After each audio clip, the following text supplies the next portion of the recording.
നമുക്കറിയാം കേരള ബ്ലാസ്റ്റേഴ്സുമായി ബന്ധപ്പെടുത്തിക്കൊണ്ടുള്ള ട്രാൻസ്ഫർ റൂമറുകൾക്ക് വേണ്ടി തന്നെയാണ് ബ്ലാസ്റ്റേഴ്സ് ആരാധകരെല്ലാം കാത്തിരിക്കുന്നത്. ഏറ്റവും ഒടുവിലായി പുറത്തു വന്ന റിപ്പോർട്ട് പ്രകാരം കേരള ബ്ലാസ്റ്റേഴ്സ് ഒരു പുതിയ സെൻറ്റർ ബാക്ക് താരത്തെ ടീമിലെത്തിക്കാനായിട്ട് ശ്രമങ്ങൾ നടത്തുന്നുണ്ട്. നമുക്കറിയാം മൈക്കിൾ സ്റ്റാറയെ കേരള ബ്ലാസ്റ്റേഴ്സ് ഒഫീഷ്യലായിട്ട് അനൗൺസ് ചെയ്തതിനു ശേഷം തുടരെ നിരവധി താരങ്ങളുടെ കൊഴിഞ്ഞുപോക്കാണ് കേരള ബ്ലാസ്റ്റേഴ്സ് ഒഫീഷ്യലായിട്ട് അനൗൺസ് ചെയ്തിട്ടുള്ളത്.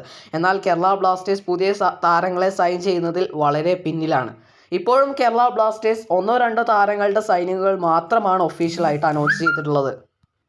എന്നാൽ ഏറ്റവും ഒടുവിലായി സ്പാനിഷ് മാധ്യമങ്ങളുടെ ചില റിപ്പോർട്ടുകൾ പ്രകാരം കേരള ബ്ലാസ്റ്റേഴ്സ് പുതിയൊരു സെൻറ്റർ ബാക്കിനെ ടീമിലെത്തിക്കാനായിട്ടുള്ള ശ്രമങ്ങൾ ആരംഭിച്ചിട്ടുണ്ട് എന്നാണ് മനസ്സിലാക്കാനായിട്ട് സാധിക്കുന്നത്. ലാലിഗ സെഗുണ്ട ഡിവിഷൻ താരമായ നിക്കോളാസ് സിപ്സിച്ചിനെയാണ് കേരള ബ്ലാസ്റ്റേഴ്സ് ടീമിലെത്തിക്കാനായിട്ടുള്ള ശ്രമങ്ങൾ ആരംഭിച്ചിട്ടുള്ളത്. അതേസമയം സിറ്റി ഗ്രൂപ്പിൻ്റെ ക്ലബ്ബായ മുംബൈ സിറ്റി FC-യും അദ്ദേഹത്തെ സ്വന്തമാക്കാനായിട്ട് രംഗത്തുണ്ട് എന്നാണ് മനസ്സിലാക്കാനായിട്ട് സാധിക്കുന്നത്.